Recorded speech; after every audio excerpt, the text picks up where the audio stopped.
The breaking wave dashed high on a stern and rock-bound coast, and the woods against a stormy sky their giant branches tossed. And the heavy night hung dark the hills and waters o'er, when a band of exiles moored their bark on a wild New England shore. You are listening to the voice of Agnes Moorehead reading The Landing of the Pilgrims by Felicia Hemans, a page from our special Thanksgiving Day edition of And Season, when we give thanks for the bounty of our table, the peace and comfort of our home. We'd like to open today's program with Lydia Maria Child's beloved Thanksgiving Day. Or perhaps you remember the poem from your school days by the more familiar opening lines, "Over the river and through the woods to grandfather's house we'll go." The poem has been expanded by Frank Kunkel for the special holiday recording you'll hear. The music is by Harry Simeon. And so, if you'll join us, Fred Waring and the Pennsylvanians are waiting outside in the sleigh. Since those days, since the era of the sleigh, mittened hands, frost blue noses. Yesterday, the Thanksgiving Day dinner required weeks of preparation. Today, in this age of streamlined cookery, it's only a matter of minutes from the deep freeze to the dining room table. Many old Thanksgiving Day traditions have been stored away upstairs in the attic or between the pages of the family album. All the warm, casual little customs remembered only by the very old. Yes, much of the tradition of the holiday has been lost down through the years, but one story will never be forgotten. The story of the Pilgrims, who were the first to celebrate this happy holiday. We'd like to tell their story again for you today. The story of Thanksgiving.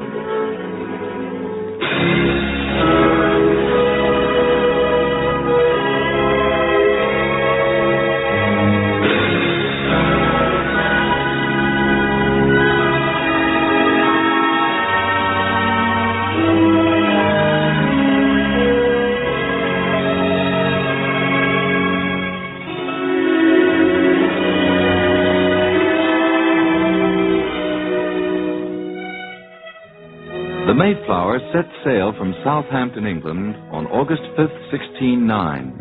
She was a small, badly equipped vessel of 180 tons. There were 90 people aboard and 30 more aboard a smaller vessel, the Speedwell.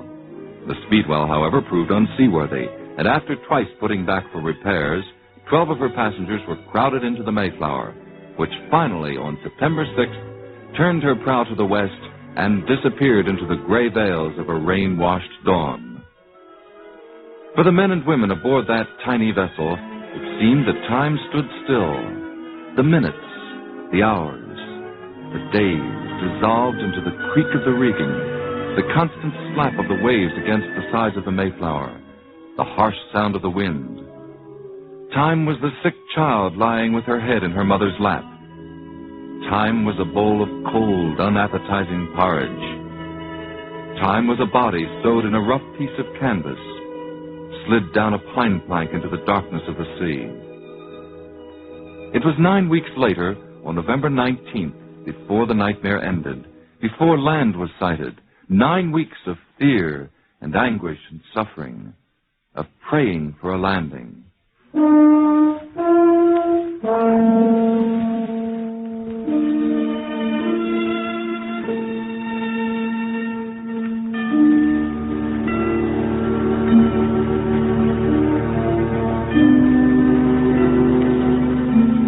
The breaking wave dashed high on a stern and rock-bound coast, and the woods against a stormy sky their giant branches tossed. And the heavy night hung dark the hills and waters o'er, when a band of exiles moored their bark on a wild New England shore. Not as the conqueror comes, they the true-hearted came. Not with the roll of stirring drums and the trumpets that sing of fame. Not as the flying come, in silence and in fear. They shook the depths of the desert's gloom with their hymns of lofty cheer. Amidst the storm they sang, and the stars heard, and the sea, and the sounding aisles of the dim woods rang to the anthem of the free. The ocean eagle soared from his nest by the white waves foam, and the rocking pines of the forest roared. This was their welcome home. There were men with hoary hair amidst that pilgrim band. Why had they come to wither there, away from their childhood's land? There was woman's fearless eye, lit by her deep love's truth. There was manhood's brow serenely high, and the fiery heart of youth. What thought they thus afar? Bright jewels of the mine, the wealth of seas, the spoils of war. They sought a faith's pure shrine. I call it holy ground, the soil where first they trod. They left unstained what there they found, freedom to worship God.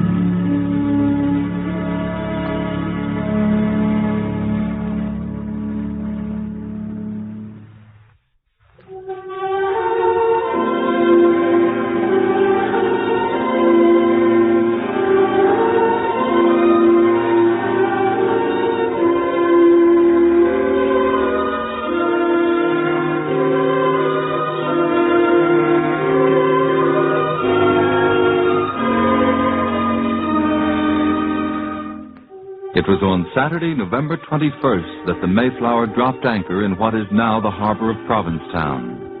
A party was put ashore to explore the neighboring shore to search for a suitable place for the settlement. And on Monday, December 21st, Plymouth Harbor was selected. 4 months later, when the little colony had struggled through its first terrible winter, an Indian came into the hamlet and in broken English welcomed the strangers. He said his name was Samoset, that he came from Monhegan, 5 days' journey to the southeast, and that he was an envoy from the greatest commander in the country, a sachem named Massasoit. Massasoit himself appeared a few days later, and a treaty, offensive and defensive, was signed, which remained in force for 54 years. The Pilgrims set about planting their fields as soon as spring came, and the harvest proved a good one. Governor William Bradford, delighted by the success of the colony and the rich harvest, called a meeting of the elders to propose a festival.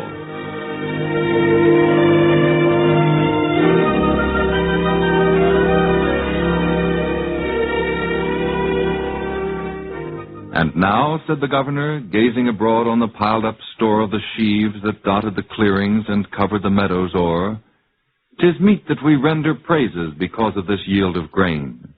'Tis meet that the Lord of the harvest be thanked for his sun and rain.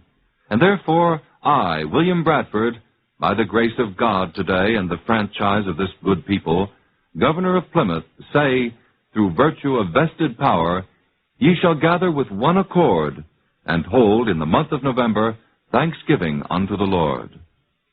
He hath granted us peace and plenty, and the quiet we've sought so long. He hath thwarted the wily savage, and kept him from wrack and wrong. And unto our feast the sachem shall be bidden, that he may know we worship his own great spirit, who maketh the harvests grow. So shoulder your matchlocks, masters, there is hunting of all degrees. And fishermen, take your tackle, and scour for spoil the seas. And maidens and dames of Plymouth, your delicate crafts employ to honor our first Thanksgiving, and make it a feast of joy. We fail of the fruits and dainties, we fail of the old home cheer. Ah, these are the lightest losses mayhap that befall us here. But see, in our open clearings, how golden the melons lie. Enrich them with sweets and spices, and give us the pumpkin pie. So bravely the preparations went on for the autumn feast. The deer and the bear were slaughtered.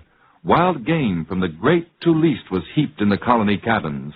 Brown home brew served for wine, and the plum and the grape of the forest for orange and peach and pine. At length came the day appointed. The snow had begun to fall. But the clang from the meeting-house belfry rang merrily over all, and summoned the folk of Plymouth, who hastened with glad accord to listen to Elder Brewster as he fervently thanked the Lord. In his seat sat Governor Bradford, men, matrons, and maidens fair. Miles Standish and all his soldiers with corselet and sword were there. And sobbing and tears and gladness had each in its turn the sway, for the grave of sweet Rose Standish o'ershadowed Thanksgiving Day. And when Massasoit the Sachem sat down with his 100 braves, and ate of the varied riches of gardens and woods and waves, and looked on the granaried harvest, with a blow on his brawny chest he muttered, "The good Great Spirit loves his white children best."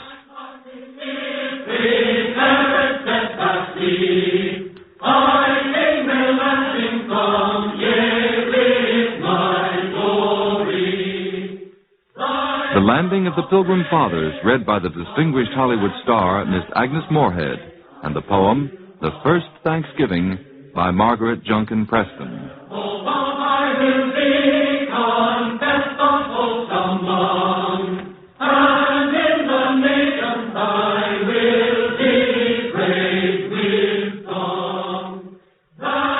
The earliest poetry came to America with the Pilgrims as the Ainsworth Psalter. Henry Ainsworth, a member of the Pilgrim sect, fled from England to Amsterdam in 1593. A learned biblical scholar and teacher, he translated the Psalms from the Hebrew and then turned his translations into verse form, which he set to music. This work, called the Book of Psalms, became known as the Ainsworth Psalter and served as the religious music of the Pilgrims for many, many years. The Pilgrims sang in unison and without accompaniment. They believed, as did John Calvin, that the sole purpose of sacred music was the worship of God, and that organ music was a distraction from the prime purpose. From the Ainsworth Psalter, we'll hear 3 psalms for the Thanksgiving season. Psalm 23, Jehovah feedeth me, I do not lack. Psalm 34, In all time bless the Lord. And Psalm 100, Show to Jehovah all the earth. They will be sung by the New England Conservatory Alumni Chorus, conducted by Lorna Cook de Varon. James Pease, baritone soloist. Jehovah feedeth me, I shall not lack. In crafty bounty doth make me lie. He gently leads me quiet waters by. He doth return my soul for his name's sake. In paths of justice leads me quietly. Yea, though I walk in vale of deadly shade, I'll feel thy river with me thou wilt be. Thy rod, thy staff, they shall comfort me. For me a table thou hast ready made. In their presence that my distresses be. Thou makest fast mine head with ointing oil. My cup abounds, doth good and mercy. Shall all the days of my life follow me. Also within Jehovah's house I shall through length of days repose me quietly.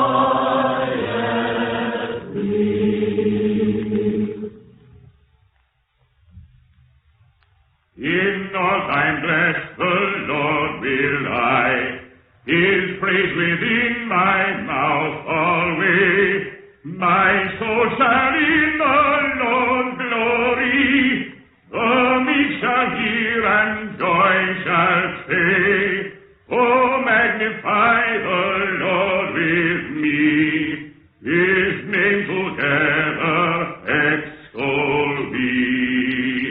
Lions are continually stand, and they do hunger greedy be.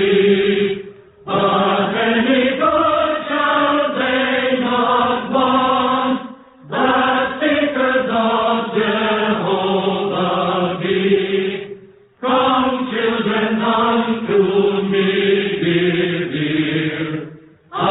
will you learn Jehovah's fear. Who is the man that likes to will? Who is the man that likes to will? That loveth days good for to see. That loveth days good for to see. Refraining keep thy tongues from ill. Refraining keep thy tongues from ill. Thy lips from speaking fallacy. Thy lips from speaking fallacy. Do good and evil quite as two. Do good and evil quite as you. Seek peace and laughter if pursue. Seek peace and laughter if pursue. The Lord thy soul are just is dear. Attend thee come to their outcry. The Lord's patience he will do, to raise on earth their memory. They cried and hear Jehovah did, and them from all their troubles rid. Shout to Jehovah all the earth, serve ye Jehovah with gladness, before him come with singing mirth. Know that Jehovah is God is. If he had made us not weak, his host and sheep forgive him. Oh, with confession enter ye. His gates, his courtyard with praising. Confess to him, bless ye his name. Because Jehovah his good is. His mercy ever is the same, and his faith unto all ages.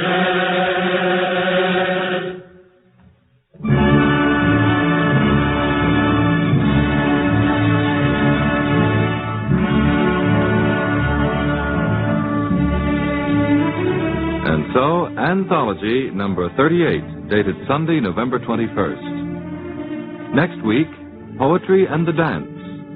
Our guest will be Walter Sorrell of Dance Magazine. And as an added highlight, we'll present Mr. Sorrell's original verse narrative, Isadora Duncan, starring Miss Sidney Smith. Anthology is brought to you by WRCA, in cooperation with the Poetry Center of the YM and YWHA, 92nd Street and Lexington Avenue in Manhattan. John Malcolm Brennan, director. Next Sunday, at the Teresa L. Kaufman Auditorium, the Poetry Center will present E. E. Cummings, the indomitable enfant terrible of American poetry, reading from his prose and poetry. Remember the date, Sunday, November 28th. E. E. Cummings at the Poetry Center. Anthology is produced by Steve White, written and directed for WRCA by Draper Lewis. Until next Sunday, this is Fleetwood wishing you good luck and good reading.